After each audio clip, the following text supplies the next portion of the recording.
There are stories that shake a family to its very foundations, and then there are stories that shake a throne, threatening the stability of an entire institution. This particular narrative does both, weaving a complex tapestry of celebrity, royalty, and legal jeopardy.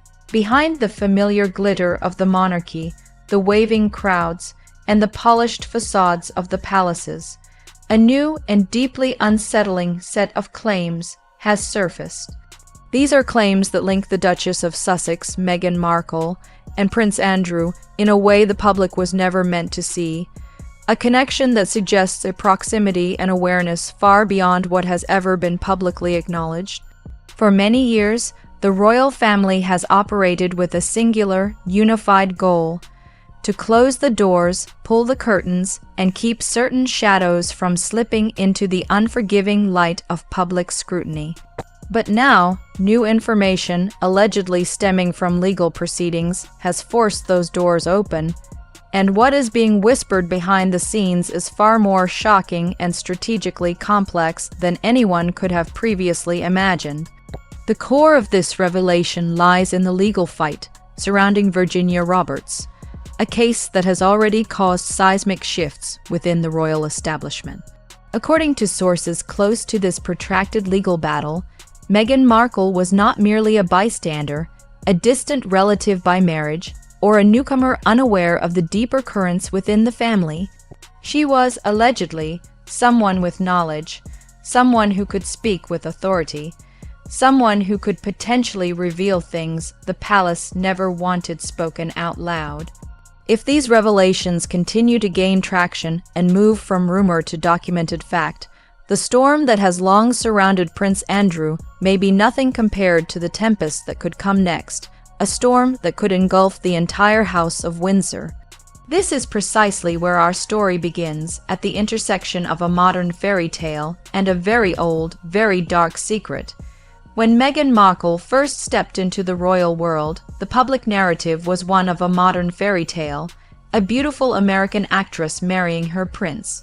It was a story of innocence, surprise, and discovery, a narrative that suggested she was a blank slate, unburdened by the history and complexities of the ancient institution she was joining. But behind that carefully constructed story, something else was allegedly happening, something hidden and strategic. Sources have claimed that during the intense legal battles surrounding Virginia Roberts and Prince Andrew, Meghan's name appeared in a place no one anticipated, not as a supporter of the family, not as a critic of the proceedings, but as a potential witness. This revelation, if true, shocked many because it fundamentally altered the perception of her role. It meant Meghan allegedly had information that legal teams believed could matter significantly in the case. It meant she was connected to events and people, long before the cameras showed her standing smilingly beside Prince Harry. And most critically, it meant she might hold details that could pull Andrew deeper into scrutiny, details that could shatter the protective shell the monarchy had built around him. People operating behind the scenes, those who understand the delicate balance of power within the royal ecosystem, whispered that Meghan being named was not accidental. It suggested access that was not widely known. It suggested an awareness of the inner workings of the family that contradicted her public statements.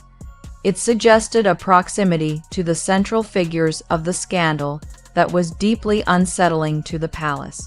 And if these claims are true, it means that Meghan was not just a duchess with strong opinions, she was someone who could be called upon to speak under oath, and that, more than any other factor, is where the true tension began to build.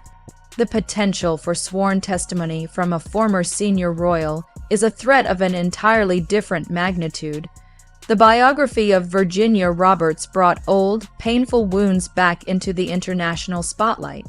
But what startled observers and legal analysts even more were the claims that Meghan allegedly stayed in contact with Virginia, not casually, not distantly, but closely, almost until the very end of her time as a working royal. This alleged connection raises profound questions that have never been fully answered.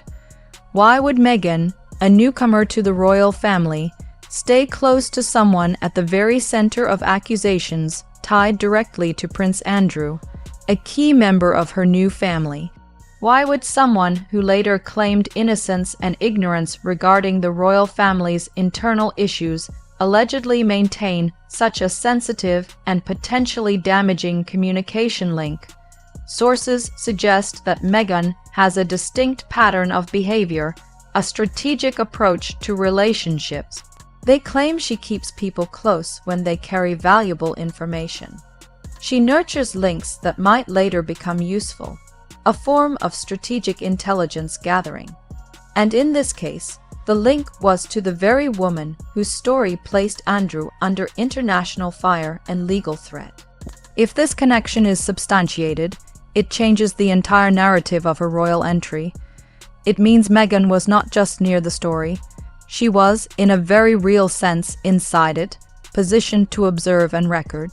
The turning point in this legal speculation came when Virginia Roberts' attorney, David Boyce, sometimes referred to as David Boyce, allegedly stated publicly that Meghan Markle could be called as a witness in the proceedings. He listed 3 clear and compelling reasons for this possibility. First, he noted that Meghan now lives in the United States, which means she can legally be required to testify. She cannot avoid a subpoena by claiming foreign protection or diplomatic immunity, a shield that might protect other members of the royal family. Second, he claimed that Meghan was, for a period of time, a close associate of Prince Andrew. Not distant, not unaware, but close. And because of that proximity, she may have seen things, heard things, or been told things that others were not privy to. This suggests a direct line of sight into Andrew's world. And third, the attorney reportedly said that Meghan was someone who could be expected to tell the truth if her own position or survival depended on it. Behind the scenes, sources describe her as someone who collects information and uses it if necessary. Someone who survives by knowing more than anyone else realizes. These 3 reasons, legal vulnerability in the United States, alleged past proximity to Andrew, and a reputation for strategic self-preservation, placed Meghan squarely in the center of a legal storm she never expected the public to know about. And it planted a new, terrifying question for the palace. If Meghan speaks, who else falls? The potential ripple effect is enormous, threatening to destabilize the carefully managed image of the entire institution.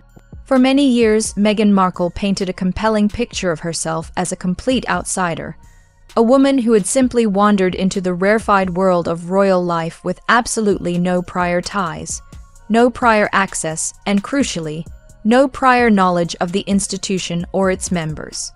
She presented her entry as a matter of pure chance and destiny, a charming coincidence that led her to meet Prince Harry on a blind date.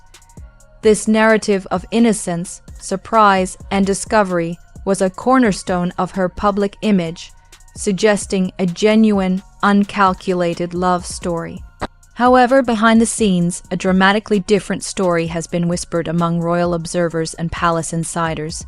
These accounts suggest that Meghan was not walking in blind, but rather walking in prepared, with a strategic awareness that belied her public persona. Sources have claimed that Meghan knew Sarah Ferguson, known worldwide and affectionately as Fergie, long before she ever met Prince Harry. According to these detailed accounts, Meghan and Fergie were allegedly seen together as early as 2012. They reportedly appeared at the same private social venues, including the exclusive Soho House, a club renowned for its discretion and for shielding the conversations of its high-profile members from the public eye. By 2013, the claims continue, Meghan was allegedly present again, this time alongside Princess Eugenie, Prince Andrew's daughter. This detail is of paramount importance because it fundamentally dismantles the narrative of innocence that Meghan so carefully constructed and maintained. She once famously stated that she had no understanding of royal life, no familiarity with its members, and absolutely no exposure to its inner circle before her fateful meeting with Harry. But if these earlier, documented connections are true, then Meghan was not a naive newcomer. She was, instead, a strategic player who had already established access points into the royal sphere. This prior access raises another, more profound question that cuts to the heart of her intentions. If Meghan already had access to these significant royal figures, Virgie and Eugenie, what else did she learn, and what kind of intelligence did she gather before she officially became a duchess? The possibility that she was already cultivating relationships and gaining insight into the family's dynamics years before her engagement suggests a level of planning, strategy, and intention that completely contradicts the simple, romantic story she told the world. It suggests that her rise was not merely a fairy tale, but a carefully executed plan. Among the many surprising details surrounding Meghan's meteoric rise into royal life, one stands out with particular sharpness and strategic significance. Word from behind the heavily guarded palace walls claims that Princess Eugenie, not Harry, was the first royal Meghan became truly close to. And according to those same sources, it was Eugenie who allegedly gave Meghan access to something incredibly revealing and strategically valuable: Harry's private Instagram account. This detail matters immensely because a private social media account is not filtered, polished, or staged for public consumption. It is a raw, unfiltered window into a person's real thoughts, real interests, and real behaviors. It would have allowed someone to study a person, their habits, their friends, their vulnerabilities, without ever speaking a single word to them. And if this account is accurate, it means Meghan could learn everything she needed to know about Harry before Harry ever learned anything substantial about her. The story Meghan told the public was disarmingly simple. She claimed she never Googled him, never researched him, and never tried to find out who he was before their first meeting. But these behind-the-scenes claims suggest the exact opposite. If she had access to his private social media, it shows planning, strategy, and a deliberate intention to understand her target. This connection to Eugenie also places Meghan deeper into the royal circle before she met Harry, and crucially, closer to Prince Andrew than anyone realized. Princess Eugenie is not just a princess, she is Andrew's daughter, and through her, Meghan allegedly entered the royal world and gained access to its inner sanctum long before she appeared at the palace gates as Harry's fiancée. This proximity, facilitated by Eugenie, is a key piece of the puzzle that links Meghan to the very heart of the Andrew scandal. The next piece of the story takes us to a tropical location, Jamaica, and a wedding trip that has now become a key point in understanding how closely Meghan was positioned to Prince Andrew and his immediate family. According to quietly circulating accounts, Meghan traveled to Jamaica by private jet, while Harry, in a seemingly bizarre contrast, flew in economy class. At that same wedding event, 3 familiar and highly relevant names were present: Virgie, Eugenie, and Prince Andrew himself. Photographs were taken at the event, but only certain ones were released to the public. Pictures showed Virgie with the priest, Eugenie smiling in the sunlight, but Meghan, though allegedly present, was conspicuously kept outside the frame. If true, this is not a coincidence or a simple oversight. It would suggest a deliberate removal, a deliberate editing, and a deliberate attempt at invisibility. The question that must be asked is, why hide her? Why conceal the fact that Meghan and Andrew were in the same place at the same time, long before the world believed they had ever met or interacted? This moment in Jamaica matters immensely because it fits the emerging pattern of strategic concealment. Meghan was already inside the circle. She already knew the players, She already had proximity to the man at the center of the scandal that would later rock the monarchy, and yet later she would claim she didn't even know who Andrew was. This contradiction, this deliberate gap between the public narrative and the alleged private reality, has become a source of profound unease among those who follow the royal family closely.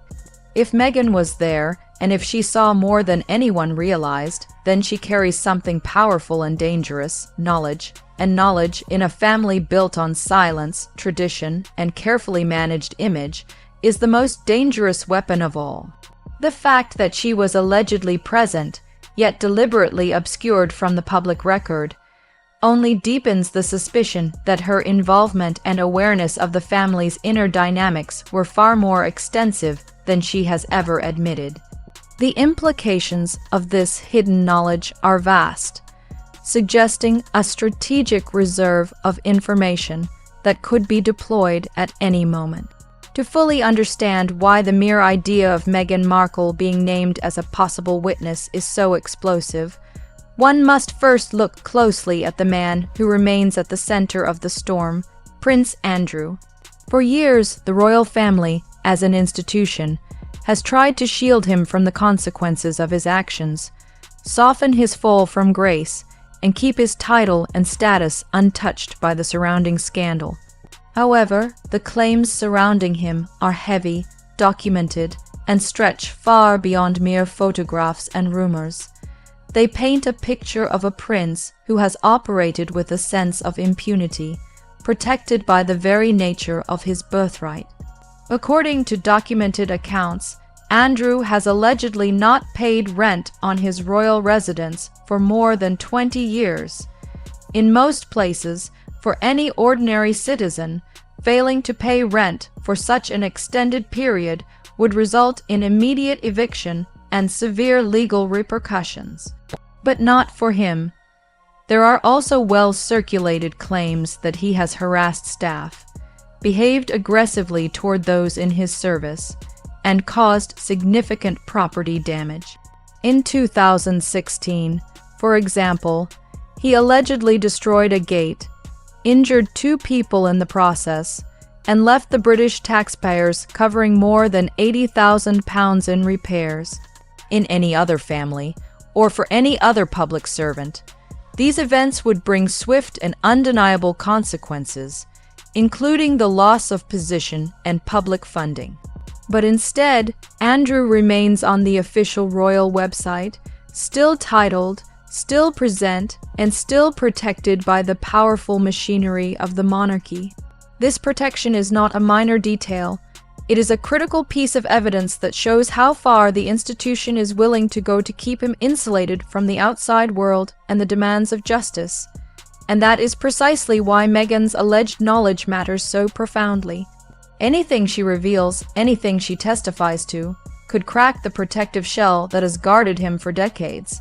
The palace fears exposure, Andrew fears testimony, and Meghan, according to those watching closely, may hold the match that ignites the entire structure. Behind the high royal walls, power is not always about titles or crowns. Sometimes the most potent form of power comes from something quieter, something less visible, information. Sources claim that Meghan learned early in her career, and certainly during her time in the royal family, how to gather it, how to store it securely, and how to keep it ready for the day she might need it for strategic advantage. She has been described by those who know her as someone who listens closely, asks questions carefully, and remembers absolutely everything. If she truly had past proximity to Andrew, as alleged, then she may have overheard conversations, observed behavior, or witnessed dynamics that others simply ignored or dismissed. And if she maintained contact with Virginia Roberts, then she may have learned details that no one in the palace expected her to know or retain. This is why the idea of Meghan testifying causes such immense tension and fear within the royal circle. She would not speak as a stranger, a disgruntled outsider, or a simple gossip. She would speak as someone who has seen the royal world from both sides, the polished public halls and the hidden, private rooms where the real decisions are made and the secrets are kept. Those close to the situation suggest one more critical element to her strategy. Meghan does not release information immediately or impulsively. She saves it, she waits, she holds it until the moment it benefits her most, a calculated move of self-preservation. If that assessment is true, then her current silence is not a sign of safety or ignorance. It is a deliberate, powerful strategy. If Meghan were ever to speak openly, or more terrifyingly, under oath in a court of law, the impact would not stop with Andrew alone. The network around him is wide, and the connections run deep into the heart of the establishment. Sources suggest that the information she allegedly holds could touch several key figures whose reputations are already fragile. This includes Sarah Ferguson, the woman who claimed she barely knew Meghan, Princess Eugenie, who served as the crucial bridge between Meghan and Harry, Prince Harry himself, who believed his wife walked in innocent and unaware, and even King Charles, who now sits on the throne and must manage fallout. This is why the air around this story feels so electric and unstable. Because if one thread is pulled, if Meghan is forced to speak, the rest of the tapestry may quickly unravel. The royal family has survived countless scandals before. Affairs, divorces, leaked phone calls, and public relations disasters. But this is fundamentally different.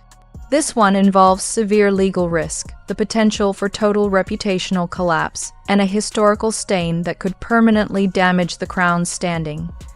And Meghan, intentionally or not, sits at the very center of this crisis like a locked safe. A safe only she possesses the key to open. Every great story has a point where the silence becomes louder and more meaningful than any words could ever be. And in this one, that moment is now. Prince Andrew remains protected, even as the questions surrounding him grow heavier and more numerous.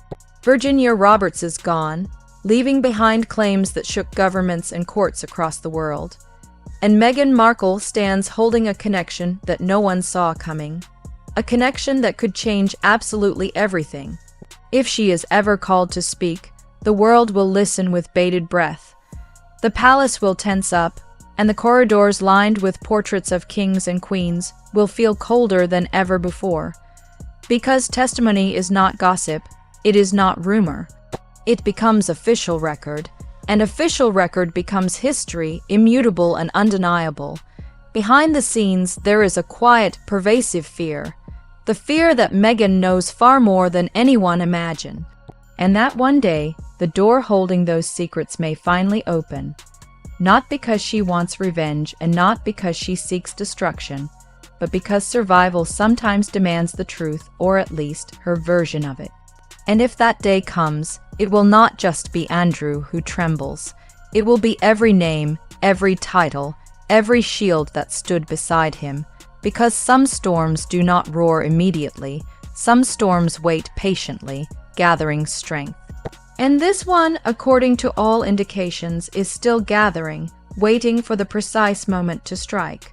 The final reckoning, it seems, is still to come.